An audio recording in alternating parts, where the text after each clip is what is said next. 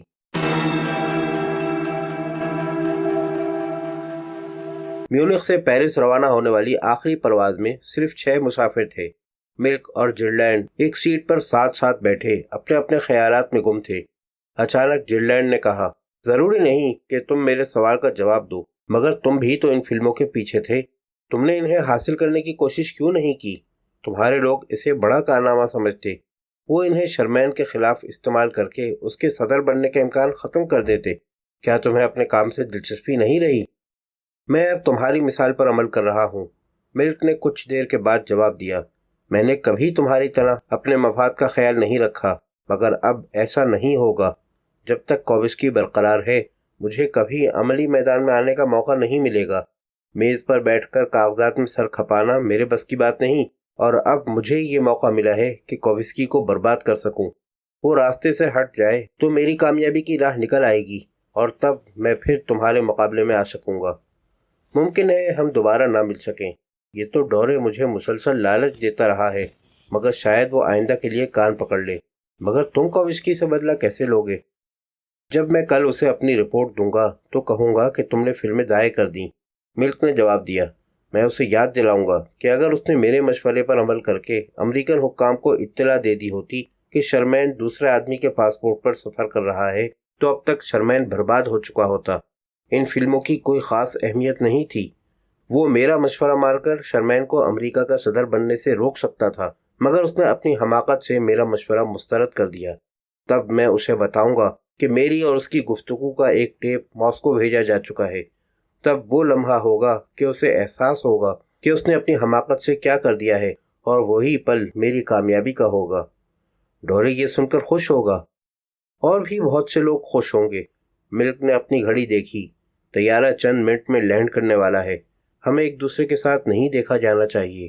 رینا اپنی ڈیوٹی پر موجود ہوگا، تم پہلے اترنا، میں بعد میں جاؤں گا۔ اس وقت رینا تمہاری آمد کے بارے میں فون کرنے میں مصروف ہوگا۔ ٹھیک ہے، جرلینڈ بولا۔ ملک نے اس کی طرف دیکھا۔ میں اب خدا حافظ کہوں گا۔ امید ہے ہم دوبارہ نہیں ملیں گے۔ میرا اور تمہارا حساب برابر ہو چکا ہے، سمجھ رہے ہو؟ مجھے بھی یہی توقع ہے کہ ہماری آئندہ ملاقات نہیں ہوگی۔ تمہاری مدد کا شکریہ۔ ہاں، ہمارا حساب برابر ہو چکا ہے۔ ان دونوں نے گرم جوشی سے ہاتھ ملایا۔ اسی وقت طیارے کے اترنے کا اعلان ہوا اور دونوں اپنی اپنی سیفٹی بیلٹ باندھنے لگے۔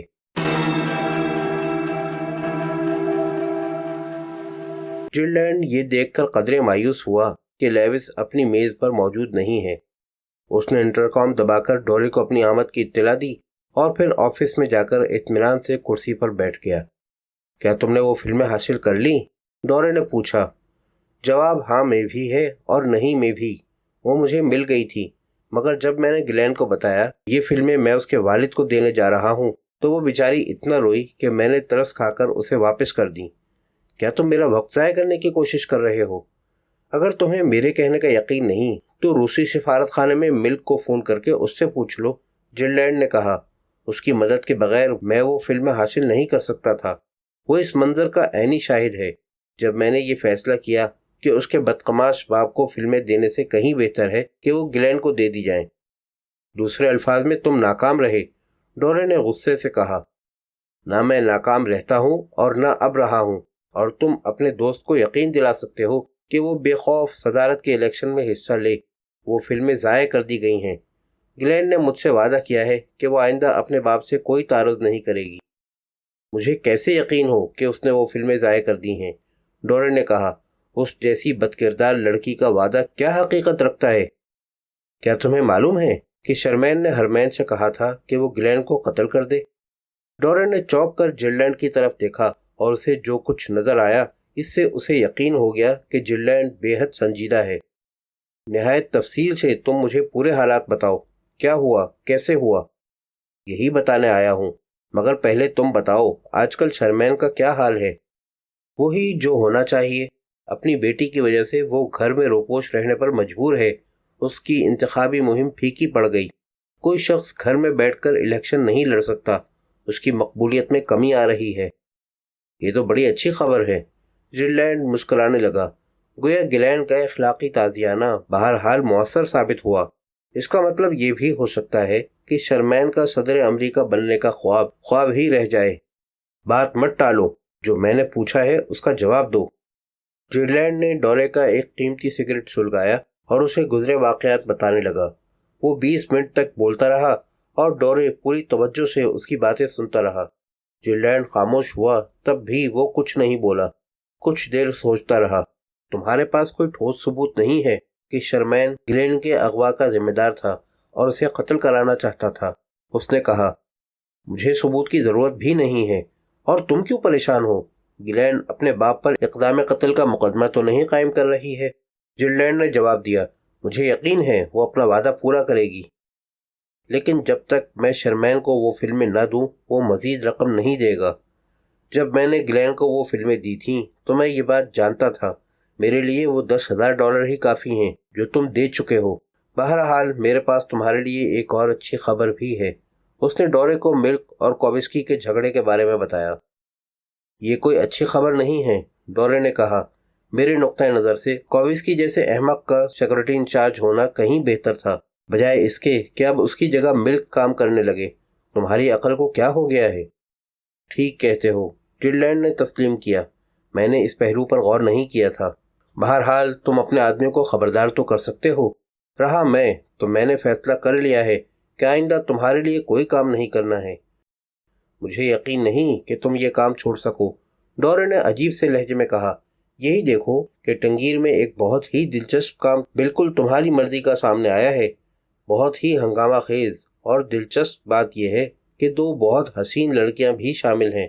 مجھے امید ہے کہ تم یہ کام کامیابی سے انجام دے سکتے ہو۔ پرانا ریکارڈ پھر بجنے لگا۔ جیلینڈ کے ہونٹوں پر مسکراہٹ آ گئی۔ مال کتنا ملے گا؟ یہ سرکاری کام ہے، اس لیے معاوضے کی شرح بھی سرکاری ہوگی۔ جی نہیں، شکریہ۔ جیلینڈ اٹھ کھڑا ہوا۔ ابھی میرے پاس خرچ کرنے کے لیے $10,000 موجود ہیں، اس لیے خدا حافظ۔ آئندہ کبھی $10-20 خرچ کرنے پر آمادہ ہو تو یاد کر لینا۔ وہ آفس سے باہر نکلا تو لیوس اپنی جگہ آ چکی تھی۔ اس نے نظر اٹھا کر دیکھا اور پھر ٹائپ کرنے لگی۔ کیا کسی نے تمہیں بتایا کہ تمہاری آنکھیں ستاروں کی طرح ہیں اور گلاب کی پگڑی جیسے ہونٹ پیار کرنے کے لیے بنائے گئے ہیں؟ باہر جانے کا دروازہ تمہارے دائیں جانب ہے، لیوس نے جواب دیا۔ میرے ساتھ ڈنر کھانے کے بارے میں کیا خیال ہے؟ میری جیب نوٹوں سے بھری ہوئی ہے جن سے میں جلد از جلد پیچھا چھڑانا چاہتا ہوں، تو 9 بجے کا ٹائم ٹھیک رہے گا؟ لیوس نے غور سے جیلینڈ کی طرف دیکھا۔ آج وہ کچھ زیادہ ہی خوبصورت لگ رہا تھا۔ اچانک لیوس کو یاد آیا کہ اس کی اب تک کی زندگی میں صرف کام ہی کام رہا ہے، اسے کبھی تفریح کا موقع نہیں ملا۔ ہاں شکریہ، بہت مناسب رہے گا، وہ مسکرائی۔ یقین مانو یہ شام تمہاری زندگی کی بہت ہی پرجوش اور یادگار شام ثابت ہونے والی ہے۔ تب پھر لوزیرے میں 9 بجے ملاقات ہوگی۔ لیوس نے اسبات میں سر ہلایا اور پھر ٹائپ کرنے لگی۔ جیلینڈ دروازے کی طرف چلا۔ وہ باہر جانے ہی والا تھا کہ لیوس ٹائپ کرتے کرتے رک گئی۔ جیلینڈ نے پلٹ کر سوالیہ انداز سے دیکھا۔ لیوس کی آنکھیں شوخی سے چمک رہی تھیں۔ کیا تمہارے پاس اب بھی وہ بخارا کا قالین موجود ہے؟ اس نے پوچھا۔